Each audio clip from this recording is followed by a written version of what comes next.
Dari Anatolia hingga Konstantinopel, jejak Kekaisaran Ottoman.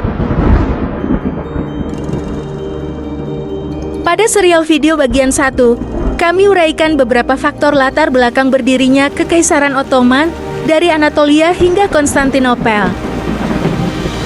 Jejak Kekaisaran Ottoman dari Roma dan Kekaisaran Bizantium, asal-usul Turki, Kekaisaran Seljuk sampai ke Kesultanan Rum, dan yang terakhir kaum Mamluk tahun 1254 sampai tahun 1332.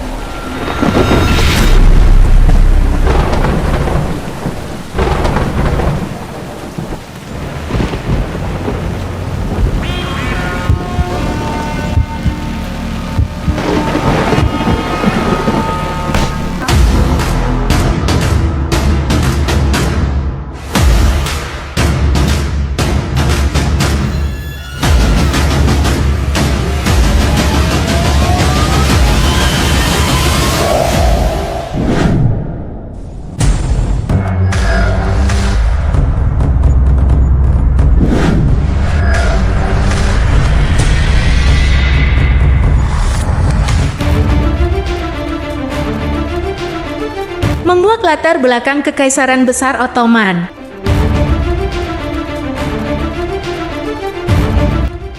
Kembali ke Anatolia hingga Konstantinopel, jejak Kekaisaran Ottoman bagian 2, pandangan kita akan mengarah ketiga kekuatan besar yang pernah mendominasi wilayah Anatolia dan Timur Tengah, Mamluk Mesir, Seljuk Rum, dan ekspansi Mongol.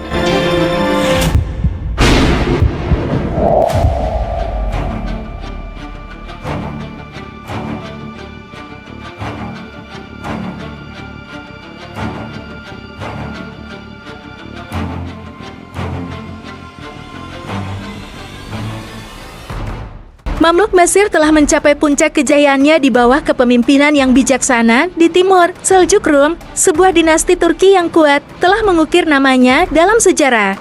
Namun, di utara, bayangan mengerikan Mongol telah tiba, membawa badai perang dan penghancuran yang tak terhindarkan. Kekuatan baru mulai muncul, sebuah kekaisaran yang akan mengubah wajah wilayah ini selamanya. Inilah awal dari Kekaisaran Ottoman, sebuah dinasti yang akan memimpin dunia Islam dalam penaklukan besar-besaran dan mengubah tata dunia.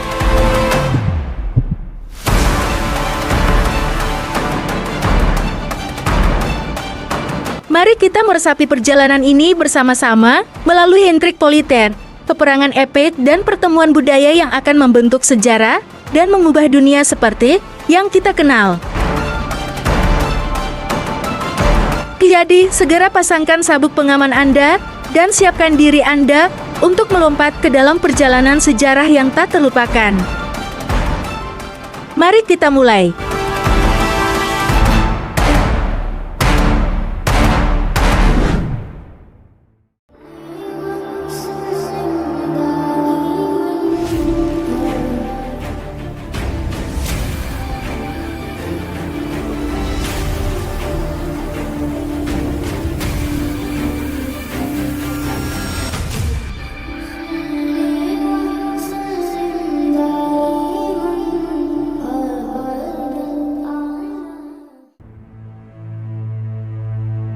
Setelah gerombolan Genghis Khan muncul dan menghilang di Eropa, dan setelah orang-orang yang selamat, Mamluk Turki menetap di Mesir, para pendatang baru, yang juga berasal dari dataran tinggi Asia Tengah, muncul di perbatasan Kekaisaran Rum.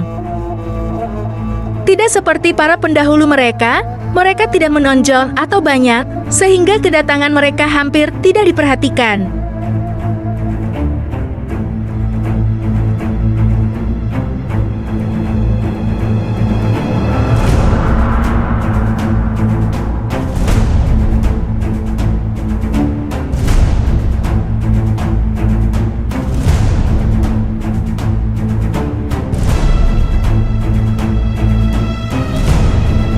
Pemimpin mereka adalah seorang pejuang pemberani bernama Ertugrul atau Tughril, tahun 1231 sampai tahun 1280. Ia ditemani oleh putranya, Osman atau Ottoman, tahun 1280 sampai tahun 1324. Pasukannya hanyalah sebuah cabang kecil dari pohon raksasa bangsa Turki. Jumlahnya tidak lebih dari 2.000 orang, yang tinggal di 400 tenda Namun, 2.000 orang ini memiliki semangat yang luar biasa, sehingga dalam beberapa generasi mereka akan mendirikan salah satu kekaisaran terbesar di dunia.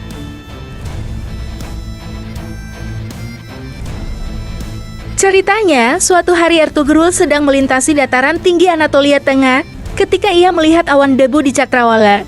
Debu itu berasal dari pertempuran di dekat Eskik, Ehir sebelumnya bernama Dorilayer, di mana sebuah detasemen Seljuk bertempur melawan penjajah Mongol. Ertugrul membuat keputusan bersejarah, meskipun dia mungkin tidak tahu apa konsekuensinya. Dia memutuskan untuk turun tangan dalam pertempuran untuk membantu pihak yang tampaknya kalah untuk menang. Hari itu, Utsmaniyah menyelamatkan Kekaisaran Rum. Untuk menunjukkan rasa terima kasihnya, Sultan Seljuk Kayhusef II memberi Ertugrul sebidang tanah yang mengelilingi medan perang. Tanah itu membentang dari Eskik, Ehir di sepanjang lembah Sakarya Sangarios kuno. Luasnya kira-kira setara dengan provinsi Romawi, Bithynia, yang direbut oleh bangsa Seljuk dari Bizantium sekitar 1 abad sebelumnya.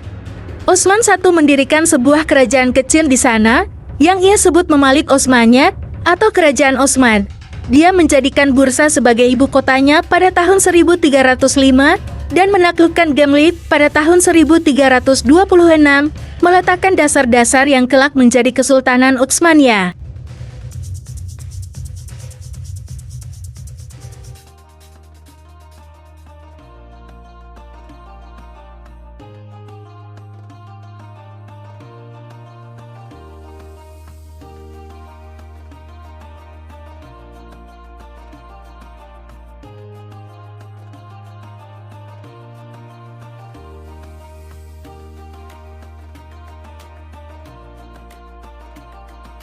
Bapak Kekaisaran Ottoman, Osman Gazi lahir pada tahun 1258 di kota Sobud.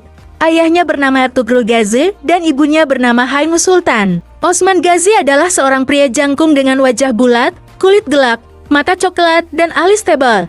Bahunya cukup besar dan bagian atas tubuhnya lebih panjang dari bagian lainnya.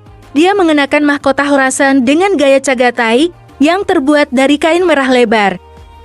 Osman Gazi adalah seorang pemimpin yang sangat baik. Dia adil, berani, dan baik hati. Dia membantu orang miskin. Kadang-kadang dia memberikan pakaiannya sendiri kepada orang miskin. Setiap siang, dia memberikan makanan mewah kepada semua orang di rumahnya. Osman Gazi baru berusia 23 tahun ketika ia mengambil alih kepemimpinan klan Kai di Sobud pada tahun 1281. Dia adalah seorang penunggang kuda dan pemain anggar yang sangat brilian. Dia menikahi Mal Sultana, yang merupakan putri dari Omer Bey yang terkenal. Mal Sultana melahirkan Orhan, yang kemudian menjadi penerus tahta. Osman Gazi menghargai pendapat Edebali Ahi Sheikh yang terkenal dan dia menghormatinya. Ia sering pergi ke rumah Edebali, di mana sekelompok darwis bertemu di Eskisahir Sultanonu dan menjadi tamunya. Suatu malam, ketika ia menjadi tamu di Dargah Syekh Edebali, ia bermimpi. Ketika matahari bersinar, ia mendatangi Edebali dan memberitahunya, "Syekhku, aku melihatmu dalam mimpiku. Sebuah bulan muncul di dadamu, bulan itu naik, dan kemudian turun ke dalam dadaku. Sebuah pohon tumbuh dari navelku. Pohon itu tumbuh dan menjadi hijau. Pohon itu bercabang dan menjadi rumit. Bayangan cabang-cabangnya menutupi seluruh dunia. Apa arti mimpiku?" Setelah hening sejenak, saya memberitahunya, "Saya punya kabar baik, Osman. Allah telah memberimu dan anakmu kedaulatan. Seluruh dunia akan berada di bawah perlindungan anakmu dan putriku akan menjadi istrimu." Setelah peristiwa yang tidak biasa ini, Syekh memberikan putrinya Bala Sultana kepada Osman dan Aladdin lahir dari pernikahan ini. Pada tahun 699 tahun 1299 Masehi, Aladdin Kekubat, yang merupakan penguasa Seljuk di Rum, mengiriminya sebuah ekor kuda, standar dan drum sebagai lambang kedaulatannya. Dia kemudian mencetak koin dan meminta agar salat Jumat dibacakan atas namanya sendiri. Wazir agungnya adalah putra bungsunya, Aladdin Pasha. Osman adalah orang pertama yang memungut pajak sebesar 1 akeh. Osman Gazi diberi nama keluarga hitam, yang menurut tradisi Turki kuno berarti berani dan heroik. Seperti yang kita pelajari dari nama Us, julukan yang sama juga diberikan kepada Kara Yusuf, penguasa Karakoyunlus dan Kara Ilka Osman Bey, Sultan Akoyunlus. pendiri Kekaisaran Ottoman yang bangkit dari Anatolia dan memerintah lebih dari 3 benua selama 600 tahun. Osman Gazi meninggal karena penyakit asam urat di Bursa pada tahun 1326. Ketika ia meninggal, ia meninggalkan baju besi kuda, sepasang sepatu bot tinggi, beberapa jaket matahari, pedang, tombak, tirkes, beberapa ekor kuda, 3 kawanan domba, wadah garam, dan sendok. Osman Gazi, pendiri Kesultanan Utsmaniyah, terlibat dalam beberapa peperangan selama masa pemerintahannya yang berlangsung sekitar 27 tahun. Berikut beberapa peperangan penting yang diikuti oleh Osman Gazi selama masa pemerintahannya. 1. Pertempuran Bapheus tahun 1302. Pertempuran ini merupakan salah satu pertempuran awal yang melibatkan Osman Gazi. Ia dan pasukannya berhasil mengalahkan pasukan Bizantium di Bapheus yang memungkinkan mereka untuk memperluas wilayah Utsmaniyah ke Anatolia bagian barat. 2. Pertempuran Bursa tahun 1326. Pertempuran ini adalah salah satu momen puncak dalam kekuasaan Osman Gazi. Osman Gazi dan pasukannya merebut kota Bursa dari pasukan Bizantium yang kemudian menjadi pusat pemerintahan Kesultanan Utsmaniyah. 3. Pertempuran Inek El tahun 1301. Osman Gazi terlibat dalam pertempuran melawan pasukan Mongol di Inek El. Meskipun pertempuran ini berakhir tanpa kemenangan yang jelas, hal ini menunjukkan bahwa Utsmaniyah menghadapi berbagai tantangan dari berbagai kekuatan pada masa itu. 4. Perluasan wilayah Utsmaniyah. Selama masa pemerintahannya, Osman Gazi juga terlibat dalam serangkaian kampanye militer yang berhasil memperluas wilayah kekuasaan Utsmaniyah di Anatolia. Wilayah-wilayah yang dikuasai termasuk kota-kota seperti Niihir, Sneik, dan Esti. 5. Pertempuran Koyun Hisar tahun 1306. Osman Gazi terlibat dalam pertempuran melawan suku-suku Turki lainnya yang bersaing untuk kendali wilayah Anatolia. Pertempuran Koyun Hisar adalah salah satu contoh pertempuran semacam itu.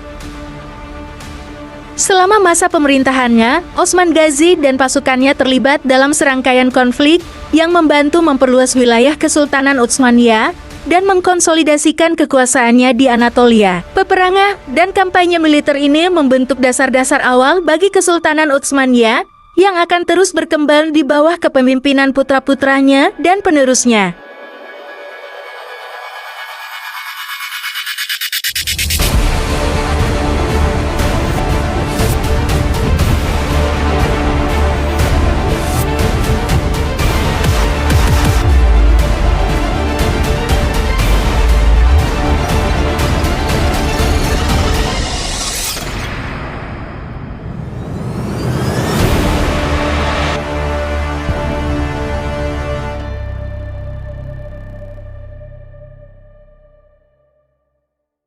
Osman I adalah pendiri Kesultanan Ottoman Utsmaniyah. Dia mendirikan kerajaan kecil yang kemudian dikenal sebagai Kerajaan Osman atau Memalik Osmanya pada abad ke-13. Osman I memainkan peran penting dalam membentuk dasar-dasar Kesultanan Ottoman yang kelak berkembang menjadi salah satu kekaisaran terbesar dalam sejarah dunia. Beberapa poin penting seputar peran Osman I dalam pembentukan kesultanan ini adalah sebagai berikut.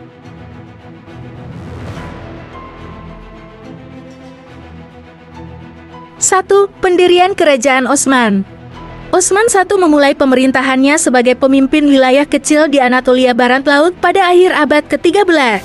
Dia membangun basis kekuasaannya di sekitar wilayah Bursa.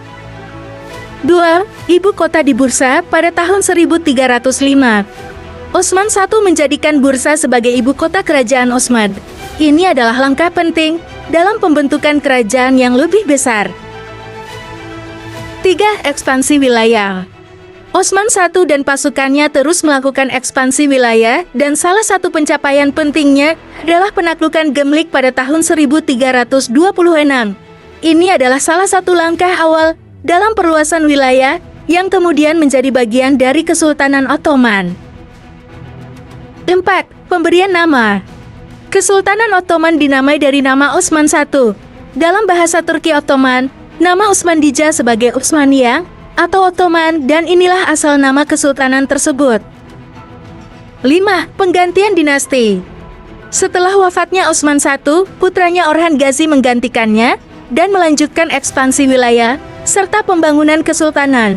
Orhan Gazi adalah penguasa yang sangat penting dalam pembentukan Kesultanan Ottoman. Melalui kerja keras, ekspansi wilayah, dan kepemimpinan mereka, Osman I dan para penerusnya berhasil membangun fondasi yang kuat untuk Kesultanan Ottoman yang kemudian menjadi salah satu kekuatan paling dominan dalam sejarah dunia, menguasai wilayah yang luas di Eropa, Asia, dan Afrika selama berabad-abad.